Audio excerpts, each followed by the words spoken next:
رب اشرح لي صدري ويسر لي أمري واحلل عقدة من لساني يفقهوا قولي ربي زدني علما ربي زدني علما ربي زدني علما. تمام قسم کی تعریف، توصیف، حمد و ثنا، بزرگی، بڑائی، جاہ و جلال، عظمت، شان و شوکت اس اللہ وحدہ لا شریک لہ کے لیے لائق و زیبا ہے، جو ہمارا خالق ہے، مالک ہے، مدبر ہے، ہمارا دیکھنے والا، ہمارا پالنے والا، ہم کو رزق دینے والا، ہماری تمام تدابیر کو کامیاب کرنے والا اور خود تدبیریں ہمارے لیے کرنے والا، اسی کے لیے تمام کی تمام تعریفیں لائق اور زیبا ہیں۔ محترم و مکرم سامعین اکرام، یقین جانیے میں اور آپ رب العالمین کی تعریف کتنی ہی کیوں نہ بیان کر لیں، ہم تمام کے تمام کمزور ہیں، بے بس ہیں، مجبور ہیں، لاچار ہیں۔ ہمارے جسم و جان میں اتنی طاقت نہیں ہے یا ہمارے اندر اتنی قوت نہیں ہے کہ ہم رب العالمین کی کما حقہ تعریف بیان کر سکیں، بڑائی بیان کر سکیں۔ یقین جانیے اس بات میں بھی کوئی شک نہیں ہے کہ رب العالمین کو شریعت نے جتنا بتلایا ہے، شریعت نے رب کا جتنا تعارف کرایا ہے، اس تعارف کو بھی، اس رب کو بھی ہم اتنا نہیں جانتے جتنا شریعت نے بتلایا ہے۔ محترم و مکرم سامعین کرام، ان تمام باتوں کے ہوتے ہوئے ہمارے لیے یہ ضروری ہے کہ ہم رب العالمین کی تعریف ہر وقت کیا کریں، رب کو کبھی بھلایا نہ کریں۔ اسی لیے میں آپ کے سامنے مختصر تعریف کرتے ہوئے اپنی بات کو آگے لے جانا چاہوں گا۔ آپ بھی تعریف کریں، مقدس وقت ہے، مقدس جگہ میں بیٹھے ہوئے ہیں، مقدس دن ہے۔ میں تعریف ان الفاظ میں بیان کرنا پسند کروں گا۔ سبحان اللہ وبحمدہ عدد خلقہ ورضا نفسہ وزنة عرشہ ومداد کلماتہ۔ سبحان اللہ وبحمدہ سبحان اللہ العظیم، لا الہ الا اللہ وحدہ لا شریک لہ، لہ الملک وله الحمد يحيي ويميت وهو حي لا يموت بيده الخير وهو على كل شيء قدير. اللهم ربنا لك الحمد ملء السماوات وملء الأرض وما بينهما ومن ما شئت من شيء بعد، هو الأول والآخر والظاهر والباطن وهو بكل شيء عليم. بعده درود و سلام ہو تمام انبیاء علیہ الصلاۃ والسلام پر، خصوصاً میرے اور آپ کے نبی سید المرسلین، ساقی کوثر، شافی محشر، جناب محمد رسول اللہ صلی اللہ علیہ وسلم پر۔ اللہم صلی وسلم علی نبینا محمد۔ محترم سامعین اکرام، اللہ کی توفیق سے ہم یہاں پر جمع ہوئے ہیں جمعہ کے مبارک دن، مبارک مسجد میں۔ الحمدللہ یہ اللہ تبارک و تعالیٰ کی توفیق ہے، اللہ کا احسان ہے کہ اللہ تبارک و تعالیٰ نے مجھے اور آپ کو یہاں جمع فرمایا۔ میں رب العالمین سے ممبر رسول پر کھڑے ہو کر یہ دعا کروں گا کہ اللہ ہمارے یہاں پر جمع ہونے کو تو قبول فرما، اور اسی طرح ہمیں ہمیشہ تیری عبادت کرنے کے لیے جمع ہوتے رہنے کی توفیق عطا فرما، اور ہماری عبادتوں میں، میرے بولنے میں، میرے عمل کرنے میں، آپ کے سننے میں، تمام میں اللہ اخلاص عطا فرما، للہیت عطا فرما، آمین۔ محترم و مکرم سامعین کرام، آج میں جس عنوان کو لے کر آیا ہوں وہ حالات حاضرہ پر مشتمل بیان ہے۔ یوں سمجھ لیں کہ میرے عنوان کی کڑی ہے آزمائشوں میں، یا یوں کہہ سکتے ہیں مصیبتوں میں، پریشانیوں میں ایک صحیح مسلمان کا کردار کیا ہونا چاہیے۔ آزمائشوں میں ایک صحیح مسلمان کا کردار کیا ہونا چاہیے۔ آپ کے سامنے اسی تعلق سے میں نے سورۃ البقرہ کی ایک آیت تلاوت کی جو بہت ہی بہترین، پیاری اور ہماری زندگی کو صحیح روٹ پر لے جانے والی آیت ہے۔ ویسے تو پورے کا پورا قرآن ہمارے لیے صراط مستقیم کی راہ دکھانے والا ہے، لیکن کچھ چیزیں ہوتی ہیں، کچھ آیتیں ہوتی ہیں جو ہمارے لیے غم کا مداوا کرتی ہیں۔ یہ آیت بھی انہی میں سے ہے۔ آیت میں کیا ہے؟ اللہ تبارک و تعالیٰ فرماتے ہیں وَلَنَبْلُوَنَّكُمْ بِشَيْءٍ مِّنَ الْخَوْفِ وَالْجُوعِ وَنَقْصٍ مِّنَ الْأَمْوَالِ وَالْأَنفُسِ وَالثَّمَرَاتِ وَبَشِّرِ الصَّابِرِينَ۔ اللہ فرماتے ہیں کہ اور ہم تمہیں کسی قدر خوف سے آزمائیں گے، خوف سے آزمائیں گے، کسی قدر بھوک سے آزمائیں گے، اور کسی قدر مالوں میں کمی کر کے آزمائیں گے، اور کسی قدر جانوں میں جان لے کر آزمائیں گے، اور کسی قدر پھلوں میں کمی کر کے آزمائیں گے۔ اے اللہ کے نبی صلی اللہ علیہ وسلم، آپ خوشخبری دیجئے ان لوگوں کو جو ان پر صبر کرتے ہیں۔ محترم و مکرم سامعین کرام، اس آیت کے اندر واضح اور صاف طور پر اللہ تبارک و تعالیٰ نے یہ بات بتلائی ہے کہ اللہ تبارک و تعالیٰ آزماتا ضرور ہے۔ کیا؟ ایک بات اپنی زندگی میں یاد رکھیے، میں ہو کہ آپ ہو، دنیا کا کوئی بھی انسان کیوں نہ ہو، اللہ تبارک و تعالیٰ آزماتا ضرور ہے، مصیبت میں پریشانی میں مبتلا ضرور کرتا ہے۔ ایک بات یہ بھی ذہن میں رکھ کر چلیں کہ میری اور آپ کی زندگی مسلسل جدوجہد کا نام ہے۔ کیا ہے؟ مسلسل جدوجہد، یا یوں کہہ سکتے ہیں ہمارے الفاظ میں مسلسل کوشش کرنے کا نام ہے۔ کس بات کی کوشش؟ اس بات کی کوشش کہ ہمیں رب العالمین کو راضی کرنا ہے۔ اس بات کی کوشش کرنے کا نام زندگی ہے۔ اور ایک بات اچھی طریقے سے یاد رکھ لیجئے، آزمائش میں صرف مصیبتیں پریشانیاں نہیں ہیں، آزمائش کئی اقسام کی ہوتی ہیں، آزمائشیں کئی قسموں میں بٹی ہوئی ہیں۔ مثال کے طور پر آپ، میں اور آپ ایک دوسرے کے لیے آزمائش ہے، آپ اپنے گاؤں والوں کے لیے آزمائش ہے، یا یوں کہہ سکتے ہیں کہ گاؤں آپ کے لیے آزمائش ہے، رشتہ دار آپ کے لیے آزمائش ہے، رشتہ داروں کے لیے آپ آزمائش ہے، ماں باپ آپ کے لیے آزمائش ہے، بچے آپ کے لیے آزمائش ہے، بیوی آپ کے لیے آزمائش ہے، یہاں تک کہ اپنا آپا بھی، میں خود بھی میرے لیے آزمائش ہوں، میری نفسانی خواہشات کے لیے میں خود آزمائش میں مبتلا ہوں۔ یعنی زندگی کا ہمارا ہر لمحہ، ہر وقت ہم آزمائش میں گزارے جا رہے ہیں، مسلسل کوشش میں لگے ہوئے ہیں اس بات کے لیے کہ جو آزمائش رب العالمین نے میرے مقدر میں رکھی ہے اس آزمائش میں میں کامیاب ہو جاؤں۔ اب آئیے تھوڑا چلتے ہیں آزمائش میں اور عذاب میں فرق کرتے ہوئے انشاءاللہ بات کو آگے بڑھاتے ہیں۔ آزمائش اور عذاب میں بڑا فرق ہے۔ ایک بات آپ مثال کے طور پر سمجھ لیجئے، دنیا میں ہر کسی کو مصیبت آتی ہے، پریشانی آتی ہے، غم لاحق ہوتی ہے۔ اب آزمائش میں بھی عذاب میں فرق کس طرح کریں؟ امام ابن تیمیہ یا امام ابن القیم رحمہ اللہ، استاد یا شاگرد میں سے کوئی یہ کہتے ہیں کہ بندے کو چاہیے کہ وہ آزمائش یا عذاب میں فرق کیسے کرے۔ کہتے ہیں آپ میں سے یا مجھ میں، میری یا آپ کی، اپنے آپ کو اس مثال کے لیے تیار رکھیں۔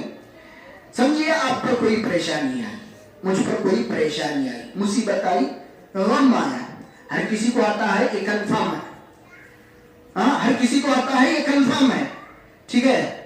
اب اس صورت میں اگر کوئی بندہ پریشانی میں، مصیبت میں، دکھ یا غم میں اللہ تبارک و تعالیٰ کے دربار میں آتا ہے، رب العالمین سے اپنی پریشانی کا ذکر کرتا ہے، رب العالمین کے دربار میں اپنے ماتھے کو ٹیکتا ہے، رب العالمین سے مدد مانگتا ہے، تو یقین جانیے وہ آزمائش ہے۔ کیا ہے؟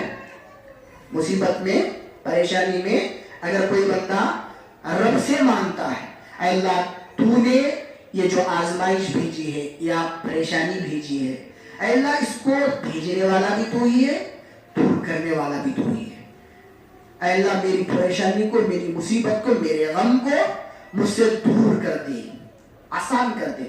اگر کوئی بندہ یہ عمل کرتا ہے تو اس کے لیے وہ آزمائش ہے، ٹھیک ہے۔ اب اس کے اپوزٹ اگر کسی پر پریشانی آئی، مصیبت آئی، دکھ غم اس پر آئے ہوئے ہیں، اگر کوئی بندہ اللہ کے دربار میں آنا چھوڑ دیتا ہے، رب کے دربار سے منہ موڑ لیتا ہے، یقین جانیے اس میں کوئی شک نہیں کہ اس پر عذاب آیا ہوا ہے۔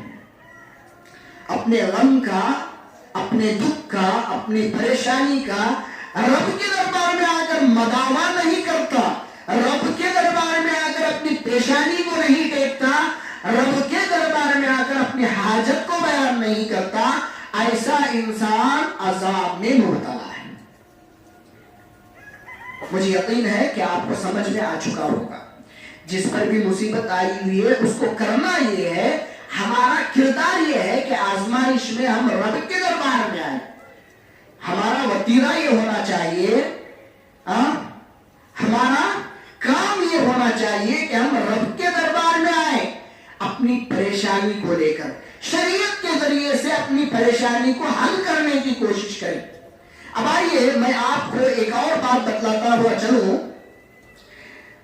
آزمائش میں کسی انسان کو، اکثریت میں بتا رہا ہوں، کسی انسان کو ختم نہیں کرتا رب العالمین، یا کسی انسان کو اتنا مجبور نہیں کرتا کہ وہ اپنی اس مجبوری کی وجہ سے رب کا دربار چھوڑ کر چلا جائے، یا اس پریشانی میں یا اس آزمائش میں اللہ تبارک و تعالیٰ اتنا نہیں آزماتا کہ وہ ہلاک و برباد ہو جائے۔ بے شمار مثالیں ہمیں ماضی میں ملتی ہیں۔ گزشتہ جمعہ ہی میں نے کہا تھا کہ ابراہیم علیہ السلام کو آگ میں ڈالنے کی دھمکی نہیں دی گئی تھی، آگ میں ڈال دیا گیا تھا۔ ہم جانتے ہیں وہ آزمائش تھی، جانتے ہیں کہ نہیں جانتے ہیں؟ الحمدللہ ہم جانتے ہیں، پوری امت محمدیہ جانتی ہے کہ ابراہیم علیہ السلام کو آگ میں ڈالنے کی دھمکی میں ڈال دیا گیا تھا۔ آزمائش میں کامیاب ہوئے کہ نہیں ہوئے؟ اب یہ بتلائیے اس آزمائش میں ابراہیم علیہ السلام کو کچھ ہوا؟ وہ پورے کے پورے اترے اس آزمائش میں، اللہ کی پوری بات مانی۔ اب دیکھیے اللہ تبارک و تعالیٰ نے آسمان سے حکم نازل کیا کہ اپنے لختے جگر کو، جو بڑھاپے کی عمر میں اسماعیل علیہ السلام کو اللہ تبارک و تعالیٰ نے ابراہیم علیہ السلام کو دیا تھا اولاد کی شکل میں، وہ بھی بڑھاپے میں دیا تھا۔ ہم سنتے ہیں کہ ابراہیم علیہ السلام کو حکم دیا گیا تھا کہ اپنے بیٹے کو تم اللہ کی راہ میں قربان کرو۔ 3 دن خواب آیا، انبیاء کا خواب وہی کے مانند ہوتا ہے، اللہ کا حکم ہوتا ہے، ٹھیک ہے۔ ابراہیم علیہ السلام نے صرف تیاری نہیں کی یا حکم ماننے کے لیے بچے سے نہیں کہا، بچہ بھی مان گیا تھا، یہ اور بات ہے، صرف کہا نہیں، یہاں تک کہ ہمیں یہ بات پتا چلتی ہے کہ ابراہیم علیہ السلام نے بیٹے کی گردن پر چاقو چھری چلا دی تھی۔ آزمائش میں کامیاب ہوئے۔ اب ہم کیا دیکھتے ہیں، ہمیں کیا ملتا ہے؟ قرآن کے اندر ہی اس بات کو بیان کیا گیا کہ اللہ تبارک و تعالیٰ نے ابراہیم علیہ السلام کو اسماعیل کی ذبح کا حکم دیا تھا۔ اسماعیل علیہ السلام کے گردن پر چھری پھیر دی گئی تھی، اس کے باوجود اللہ تبارک و تعالیٰ نے انہیں بچایا کہ نہیں بچایا؟ آزمائش تھی نا، یہ آزمائش میں کامیاب ہوئے ابراہیم اور اسماعیل علیہ السلام۔ آزمائش میں کسی کو اللہ تبارک و تعالیٰ ہلاک نہیں کرتا۔